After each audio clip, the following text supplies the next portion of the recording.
आपके मूड पर नींद का प्रभाव। हमारे इमोशंस मजबूत होते हैं और यह हमारे जीवन को कई तरह से इन्फ्लुएंस करते हैं। आप कैसा महसूस करते हैं, क्या करते हैं, दूसरों के साथ कैसे बिहेव करते हैं, यह सब आपकी इमोशंस पर डिपेंड करता है।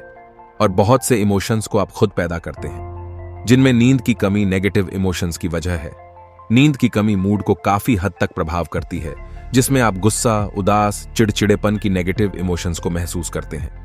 नींद की कमी से मरने का खतरा भी बढ़ जाता है। रिसर्च में पाया गया है कि रात में 6 घंटे से कम सोने वाले लोगों में 7 से 9 घंटे के बीच सोने वाले लोगों की तुलना में 13% मरने का खतरा ज्यादा होता है। अगर आप भी सिर्फ 6 घंटे से कम सोते हैं तो जल्दी से जल्दी इन तरीकों का इस्तेमाल करके अपनी नींद में सुधार करें। अपने सोने के कमरे को गहरे रंग से पेंट करें, क्योंकि कई रिसर्च से पता चलता है कि कमरा जितने गहरे रंग का हो, नींद उतनी ही अच्छी आती है।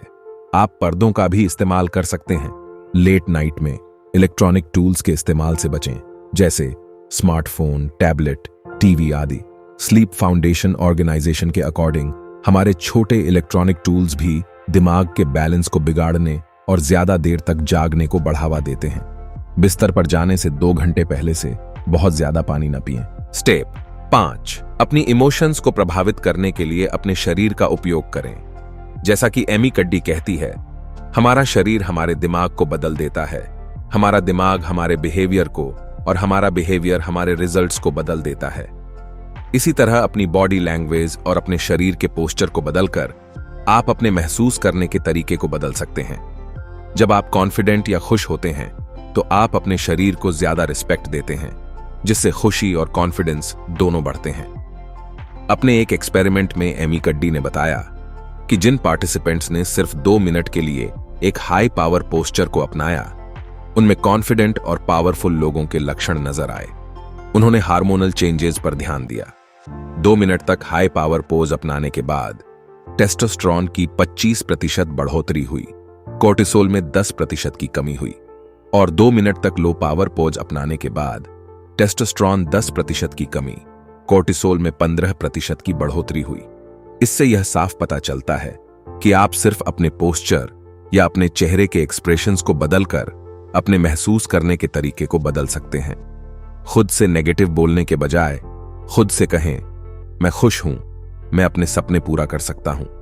इसी तरह पॉजिटिव होकर सच में आप खुश भी हो सकते हैं। साथ ही अगर आप रोजाना वर्कआउट करते हैं तो आपके शरीर के साथ आपका मूड भी अच्छा होता है। इसलिए हर रोज कम से कम 10 मिनट से लेकर 30 मिनट तक वर्कआउट जरूर करें। स्टेप 6, अपनी इमोशंस को प्रभावित करने के लिए अपने विचारों का उपयोग करें। जैसा कि राल्फ वाल्डो इमर्सन कहते हैं, आप वही बन जाते हैं जो आप रात दिन सोचते रहते हैं। इसलिए वही सोचें जो आप सच करना चाहते हैं। इसके लिए मेडिटेशन का इस्तेमाल करें। पूरी तरह से रोजाना मेडिटेशन करने से आप अपने इमोशंस को इन्फ्लुएंस कर सकेंगे। ग्रेटिट्यूड, एक्साइटमेंट या खुशी जैसे पॉजिटिव इमोशंस के साथ जीने के लिए विजुअलाइजेशन करें। इससे आप अपने दिमाग को ज्यादा पॉजिटिव इमोशंस का एक्सपीरियंस करने के लिए तैयार कर पाएंगे, ताकि यह ऑटोमेटिकली आपकी मनचाही चीजों और फीलिंग्स को आपकी तरफ आकर्षित करें। स्टेप 7, अपनी इमोशंस को प्रभावित करने के लिए अपने शब्दों का उपयोग करें। आपके शब्दों का आपकी सोच और बिहेवियर पर उतना ही इफेक्ट पड़ता है जितना आपकी फीलिंग्स का आपकी जिंदगी पर, क्योंकि आपके विचार, शब्द और बिहेवियर आपस में जुड़े होते हैं और एक दूसरे को इन्फ्लुएंस करते हैं।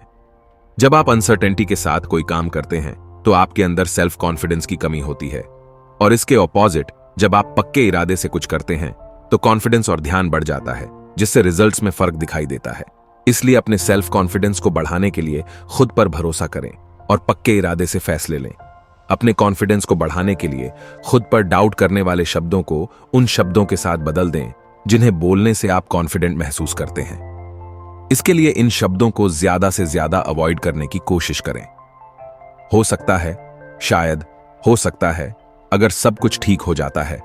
इसके बजाय इन शब्दों का इस्तेमाल करें। मैं करूंगा, मैं कर सकता हूं, बिल्कुल, बेशक। जरूर इसी तरह पॉजिटिव शब्दों का इस्तेमाल करके अपने इमोशंस को इन्फ्लुएंस करें। स्टेप 8, आपकी सांसें आपकी इमोशंस को कैसे प्रभावित करती हैं। आप खाना खाए बिना 2 दिन तक रह सकते हैं, लेकिन सांस लिए बिना आप कुछ मिनट तक भी जिंदा नहीं रह सकते। लेकिन बहुत से लोग यह भी नहीं जानते कि ठीक से सांस कैसे ली जाए, इसलिए वे नेगेटिव इमोशंस में फंस जाते हैं। सही तरीके से सांस लेने से आपको अलग अलग तरीकों से फायदा होता है। सांस को धीमा करने से चिंता को कम करने में मदद मिलती है। Breath walk, breathing your way to a revitalise body में गुरुचरण सिंह खालसा और योगी भजन ने धीमी सांस लेने से कई फायदों को बताया है। हर मिनट में 8 बार सांस की साइकिल स्ट्रेस से राहत और जागरूकता को बढ़ाती है। हर मिनट में 4 सांस की साइकिल जागरूकता के तेज इमोशंस को बढ़ाती है। हर मिनट में 1 सांस की साइकिल से दिमाग से चिंता और डर शांत हो जाता है। सांस लेने के फायदों के बारे में प्रैक्टिकल समझने और अपना मूड बदलने के लिए सांस लेने के इन तरीकों को इंप्लीमेंट करें। इसी तरह आप अपनी इमोशंस को कंट्रोल कर सकेंगे। अब आपने इमोशंस को इन्फ्लुएंस करने वाले तरीकों को जान लिया। जब आप अपने इमोशंस को इन्फ्लुएंस करना सीख जाते हैं तो इमोशंस को कंट्रोल करना भी आसान होता है। अब हम जानेंगे कि अपनी इमोशंस को कैसे बदला जाए। स्टेप 9, मास्टर योर इमोशंस से अपनी इमोशंस को कैसे बदलें। इमोशंस को बदलने के लिए आपको जानना होगा कि इमोशंस कैसे बनते हैं। जितना ज्यादा आप अपने मन से दुखी होंगे, उतना ही ज्यादा आप असल में दुखी महसूस करते हैं। आप जितना ज्यादा सच्चाई को एक्सेप्ट करते हैं, उतना ही ज्यादा आप दर्द कम महसूस करते हैं। बहुत कम लोग जानते हैं कि हमारे इमोशंस कैसे बनते हैं। इमोशंस 2 तरह के होते हैं। पहले वो जिन्हें आप बिना मतलब के इमेजिनेशन से बनाते हैं। दूसरे इमोशंस वो है जो आप सोचकर और पहचानकर अपने मन में पैदा करते हैं। मतलब एक ही विचार के बार बार आने से वो मजबूत इमोशंस बन जाते हैं। और जब भी आप किसी चीज के बारे में कम सोचने लगते हैं तो आपके इमोशंस कमजोर होने लगते हैं। इसी तरह आपके इमोशंस बनते और बदलते रहते हैं। याद रहे, लोग आपको आपके इमोशंस से ही पहचानते हैं, क्योंकि आप इन्हीं के जरिए बिहेव करते हैं। इसलिए पॉजिटिव सोचे, पॉजिटिव इमोशंस बनाएं और आप लोगों के सामने अच्छा बिहेव कर पाएंगे। ऐसा करने के लिए कुछ जरूरी बातों का ध्यान रखें। अतीत की नेगेटिव इमोशंस पर ध्यान न दें, बल्कि पॉजिटिव इंसिडेंट को याद करें। आज मैं आपको खुशी और पॉजिटिविटी में सपोर्ट करने वाली फीलिंग्स को अपनाएं। स्टेप 10, अपनी फीलिंग्स को जाने दो। एक बात तो तय है कि आपके विचार और इमोशंस आपका भविष्य तय करेंगे, क्योंकि हम वही बनते हैं जो हम सोचते हैं। इसलिए आपको अपने विचारों को ध्यान से चुनना है। इससे आप अच्छे विचारों के साथ अपने दिमाग को पॉजिटिव महसूस करने में सक्सेसफुल हो सकेंगे। सबकी जिंदगी में छोटी बड़ी यादें होती हैं, इसलिए अभी उस याद को सोचें जिससे आपको खुशी मिल रही है, और जब भी आपको बुरा महसूस हो तब उस अच्छी याद को सोचकर अपनी बुरी इमोशंस को दूर करें। अपने नेगेटिव इमोशंस को दूर करने के लिए इन जरूरी स्टेप्स को आजमाएं। एक इमोशन पर ध्यान दें जिस पर आप काम करना चाहते हैं, ताकि आप बेहतर महसूस कर सकें। यह एक बड़ा इमोशन हो ऐसा जरूरी नहीं है। यह काम करने का मन न करना या किसी बात को लेकर हल्का नाराज होना भी हो सकता है।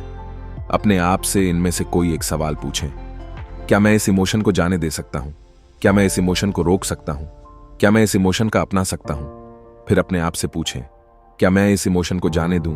क्या मैं इस इमोशन को रोक लूं? या क्या मैं इस इमोशन को अपना लूं? खुद की तरफ ईमानदार रहते हुए हर सवाल का जवाब हां या ना में दें। क्या आपको ऐसा लगता है कि आप इमोशंस को जाने दे सकते हैं, या रोक सकते हैं, या अपना सकते हैं? अगर आपको एक भी सवाल का जवाब नहीं में मिला तो आप उस इमोशंस को छोड़ सकेंगे। अपने आप से पूछें, कब? आपका जवाब होगा अभी। तो उस इमोशन को तुरंत जाने दें। अब उस इमोशन को पूरी तरह से खत्म करने के लिए इस प्रोसेस को जितनी बार जरूरी हो सके उतनी बार दोहराएं।